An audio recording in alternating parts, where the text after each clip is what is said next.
옛날에 우리 부모님들은 아이들에게 용돈을 주면서 뭐라고 가르쳤습니까? 아껴 쓰고 저금해라. 그게 최고다. 그렇게 가르쳤습니다. 근데 그게 과연 좋은 가르침일까요? 어떻게 보면 용돈을 주면서는 꼭 써야 할 때 너무 아끼지 말고 과감하게 쓰고 쓸데없는 데 쓰지 않도록 잘 관리해라. 그게 맞는 가르침이지 아껴 쓰고 저금해라. 그것만 가르치는 것은 반드시 좋은 가르침이라고 보기가 어렵습니다. 성경은 돈을 어떻게 다루라고 하셨습니까? 창고에 모아드리기만 하려고 해서는 안 된다. 그렇게 가르칩니다. 오히려 반대로 자꾸 퍼내고 창고를 비워야 하나님께서 더 풍성하게 채워주신다. 그것이 성경이 가르쳐 주시는 재물 사용법입니다. 좋은 일에 쓰라고 주신 돈을 자꾸 아끼고 적게 쓰고 창고에 쌓아놓기만 하고 그러면 좀이 쓰고 동록이 생기고 도둑이 들고 오히려 더 큰 근심거리가 생기고 인생에 문제가 자꾸 생긴다. 그것이 말씀이 우리에게 가르쳐 주시는 삶의 지혜입니다. 오늘 본문 전도서 말씀은 이렇게 가르쳐 주십니다. 10절 말씀을 세번역 성경으로 한번 읽어봅니다. 돈 좋아하는 사람은 돈이 아무리 많아도 만족하지 못한다. 부를 좋아하는 사람은 아무리 많이 벌어도 만족하지 못하니 돈을 많이 버는 것도 헛되다. 이것이 성경의 가르치심입니다. 돈을 더 많이 모으려고 하는 마음이 있으면 있을수록 더 만족하지 못하게 된다는 겁니다. 또 12절 말씀을 공동번역 성경으로 한번 보겠습니다. 뉘앙스가 참 많이 다릅니다. 여기 12절은 노동자는 먹는 것이 많든지 적든지 잠을 달게 자거니와 부자는 그 부유함 때문에 자지 못한다. 이렇게 말했는데 공동번역은 쉽게 이해할 수 있도록 이렇게 번역했습니다. 하늘 아래서 나는 기막히게 억울한 일을 보았다. 일껏 재산을 모아놓았는데 그 재산 때문에 우환을 당하는 일이 있었다. 느낌이 상당히 다르죠. 하늘 아래서 기가 막힌 일을 보았다. 우리가 살아가는 삶의 이치가 우리가 생각하는 대로 그냥 재산을 모으고 이 땅에서 많은 것을 창고에 들이고 그러면 최고인 줄 알지만 아니라는 겁니다. 일껏 고생해서 재산을 모아놓아 봐도 그 재산 때문에 우환을 당하는 일도 있더라. 그렇게 가르쳐 주십니다. 자꾸 이제 저금해라, 아껴 쓰라 이렇게만 가르치면, 이렇게만 배운 사람들은 커서도 돈을 어떻게 써야 되는지, 재물을 어떻게 사용해야 되는지를 잘 모르게 됩니다. 어릴 때 아껴 쓰는 것만 최고인 줄 알면 어른이 되어 가지고도 돈을 벌기는 벌었는데 어떻게 써야 인생이 참 행복한 삶이 되는지를 모르는 사람들이 많습니다.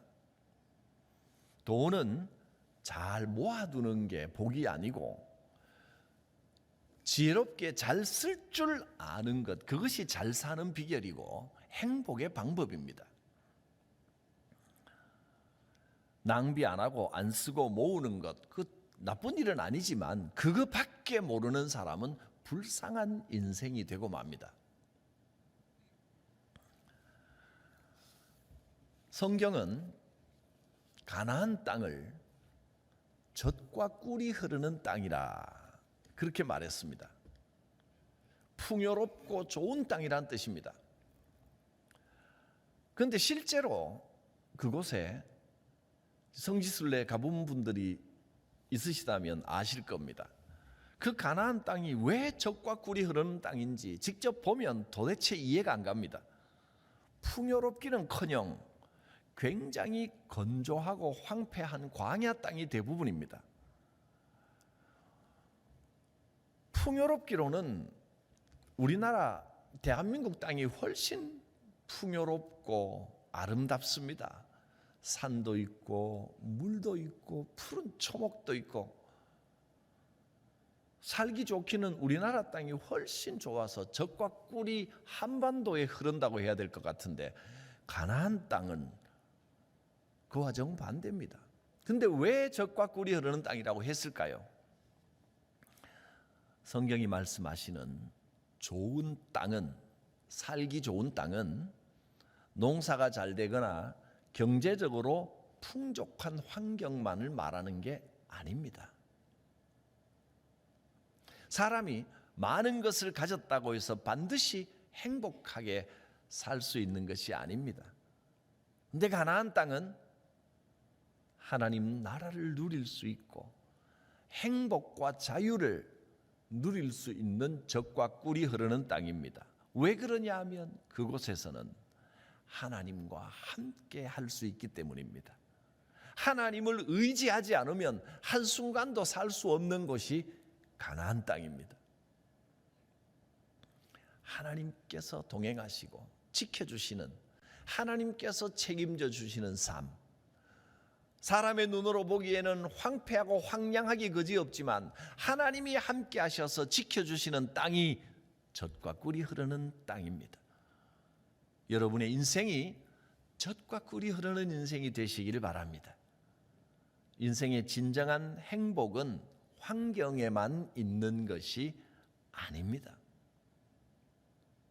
창고에 많이 쌓아둔다고 해서 반드시 부자가 되는 것도 아니고 행복한 것도 아니고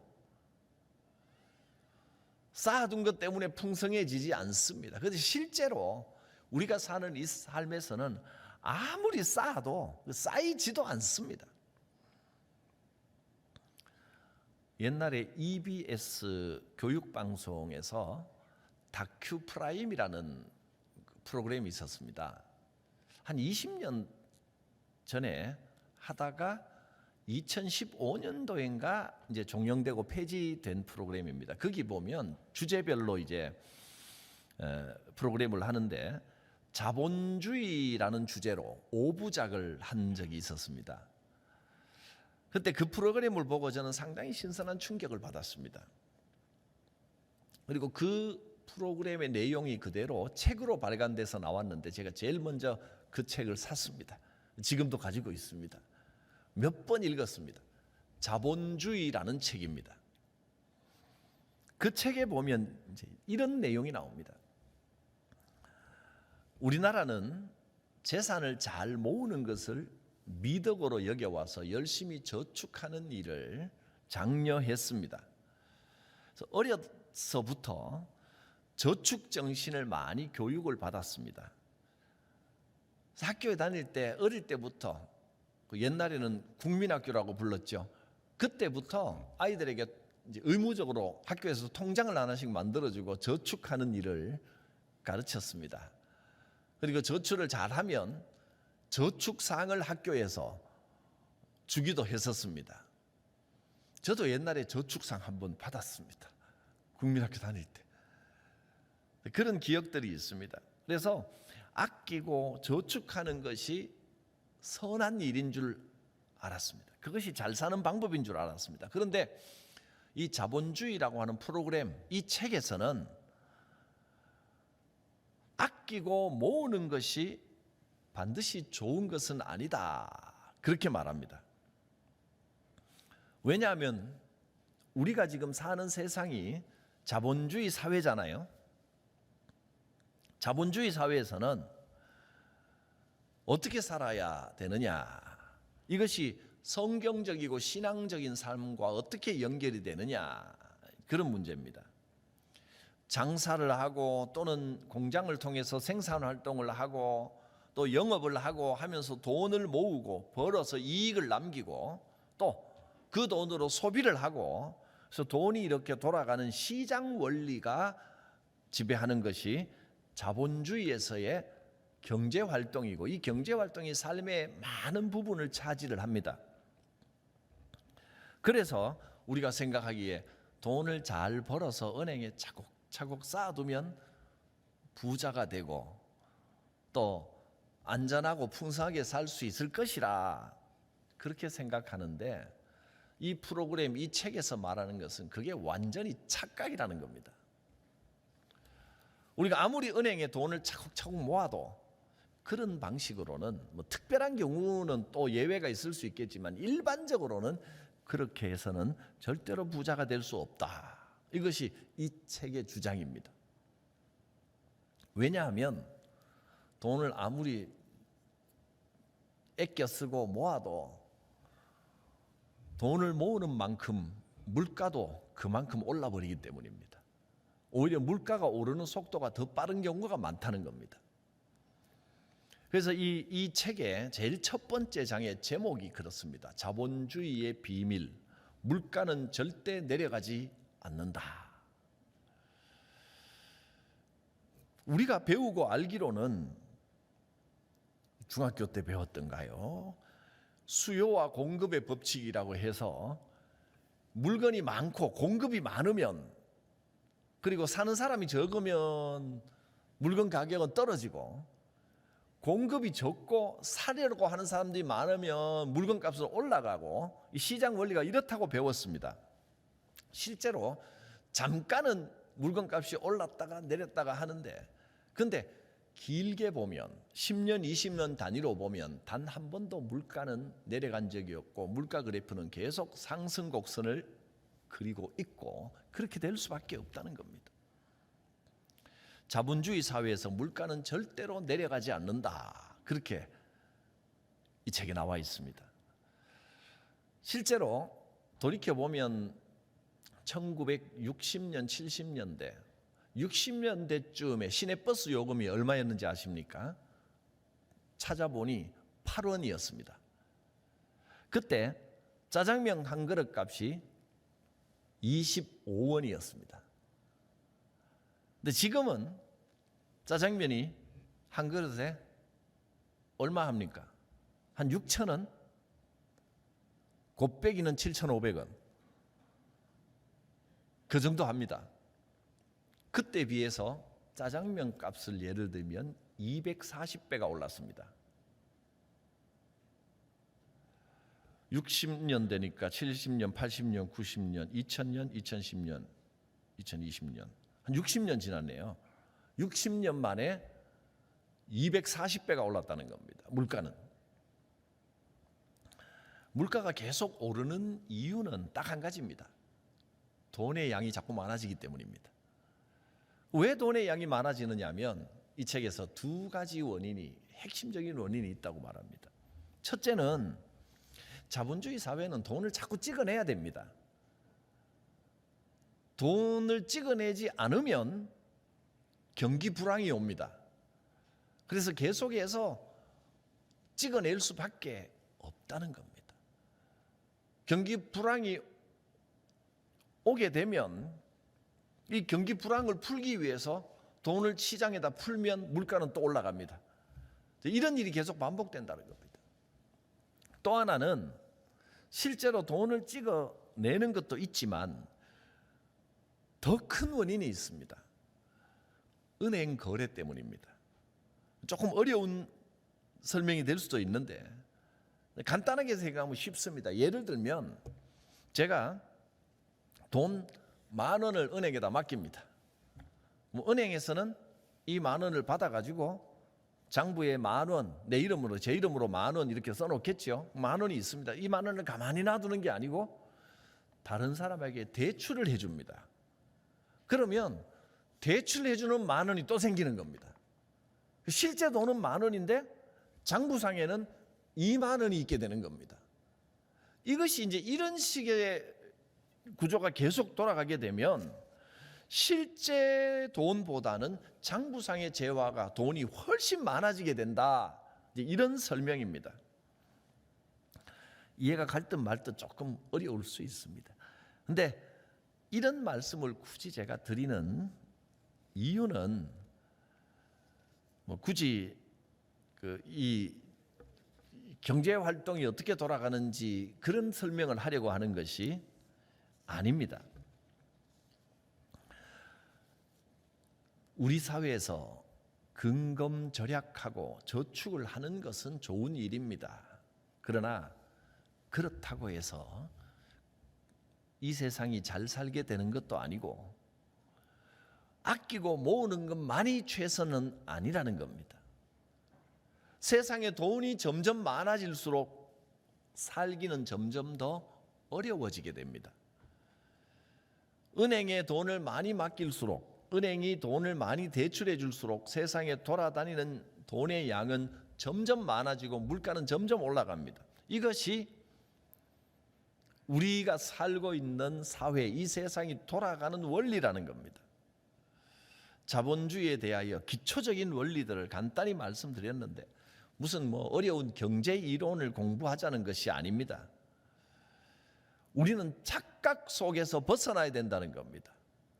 돈을 많이 모으면 차곡차곡 모으면 부자가 되고 부자가 되면 안전하고 평안하고 행복한 삶을 살 수 있을 것이라는 것 환상이고 착각입니다.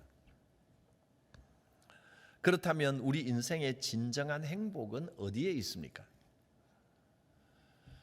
인생을 풍요롭고 복되게 살아가는 비결은 어디에 있습니까? 누림과 나눔, 이 두 가지에 있습니다. 누림이라고 하는 것은 자꾸만 더 가지려고 하기보다는 더 가지려고 하는 마음이 있으면 있을수록 만족은 점점 줄어든다고 전도서 말씀은 그렇게 선언했습니다. 자꾸 더 가지려고 하기보다는 많든 적든 간에 지금 가진 것, 지금 주신 것에 감사할 줄 아는 마음을 먼저 가지는 겁니다. 그것이 누리는 겁니다. 주신 것을 누릴 줄 알아야 됩니다. 사실 옛날 끼니를 잊기 어려운 시절이 있었습니다. 보릿고개라는 것도 있었고 쌀이 떨어져서 먹을 게 없어서 뒷산 가서 나무 껍질 벗겨서 속껍질을 끓여야 되는 때도 있었습니다. 그럴 때는 생존을 위해서 아껴야 된다, 절약해야 된다, 다가올 겨울 그 보릿고개를 대비해야 된다, 이런 가르침이 맞는 말이었을지 몰라도 지금 이제는 우리 모두가 어느 정도 살만해졌습니다. 오히려 살만해지니까 상대적 박탈감이 더 심해지고 밥 굶는 사람은 없는데도 우울감과 불행감은 더 커져가고 있습니다.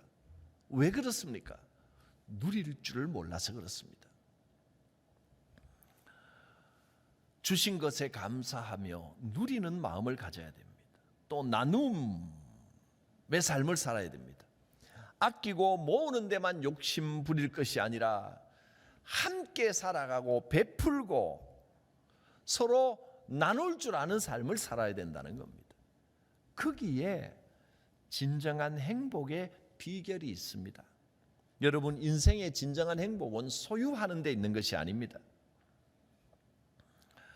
누림과 나눔이 곧 행복의 비결입니다. 우리의 가치관을 모으고 쌓아두고 움켜쥐는 데서 벗어나서 누림과 나눔의 가치관을 배우고 실천해야 됩니다. 그것이 성경이 가르쳐 주시는 진정한 행복의 비결입니다. 이렇게만 하면 우리 인생이 영원히 복받고 그 가문이 자손 대대로 복받을 것이라고 약속하셨습니다. 신명기의 약속을 한번 보겠습니다. 다만 그들이 항상 이 같은 마음을 품어 나를 경외하며 내 모든 명령을 지켜서 그들과 그 자손이 영원히 복받기를 원하노라. 공동 번역으로 한번 이 말씀을 읽어보겠습니다. 그들이 항상 이런 마음을 품어 나를 경외하며 나의 모든 명령을 지켜준다면 얼마나 오죽이나 좋으랴. 이 표현에는 사람들이 이 당연한 것을 그렇게 하지 못한다는 안타까움이 묻어 있습니다. 그들이 항상 이런 마음을 품어 나를 경외하며 나의 모든 명령을 지켜준다면 오죽이나 좋으랴. 그렇다면 그들뿐 아니라 후손들도 길이 잘 될 것이다. 영원히 복받는 은혜가 함께 하시길 바랍니다. 우리 신앙인들은 물질에 끌려다니는 물질의 노예가 되지 말고 하나님의 명령대로 세상을 다스리고 정복하는, 물질을 다스리고 정복하는 물질의 주인이 되어서 주신 것을 누릴 줄 알고 나눌 줄 아는 정말 의미 있고 복된 삶을 살아갈 수 있기를 바랍니다. 여러분 주보에 오늘의 강단을 한번 보시고 이 말씀을, 요약된 말씀을 제가 읽으면서 다시 한번 마음에 새길 수 있길 바랍니다. 이 말씀을 읽고 설교를 정리하겠습니다. 누림과 나눔의 가치관입니다. 성경이 말씀하시는 젖과 꿀이 흐르는 땅은 단순히 농사가 잘 되거나 경제적으로 풍족한 환경을 말하는 것이 아닙니다. 사람이 잘 살고 건강하다고 해서 반드시 행복하지는 않습니다.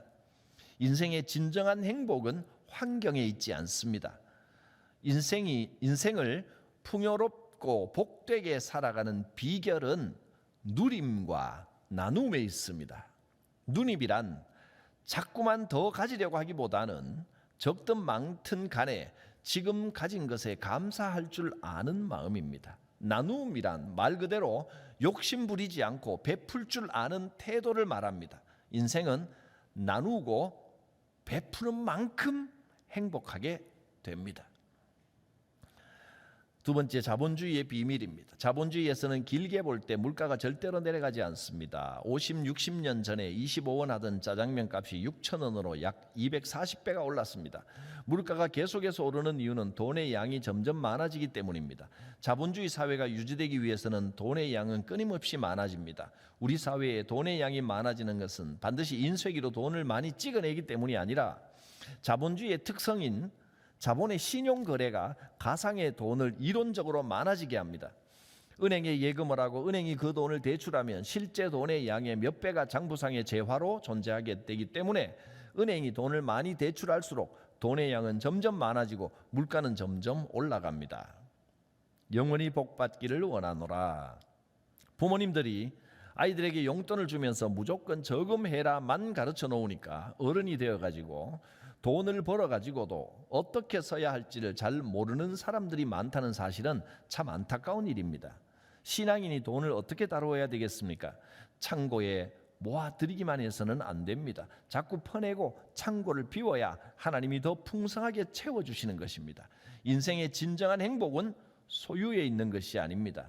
주님의 마음을 품고 하나님을 경외하며 그 명령을 지키며 사는 것이 인생의 진정한 복입니다. 기도합니다. 거룩하신 하나님, 우리 인생이 하나님과 동행하는 젖과 꿀이 흐르는 인생 되게 하여 주시옵소서. 누림을 배우고 나눔을 배우며 인생의 참된 행복의 비결을 알게 하옵소서. 예수님의 이름으로 기도드립니다. 아멘.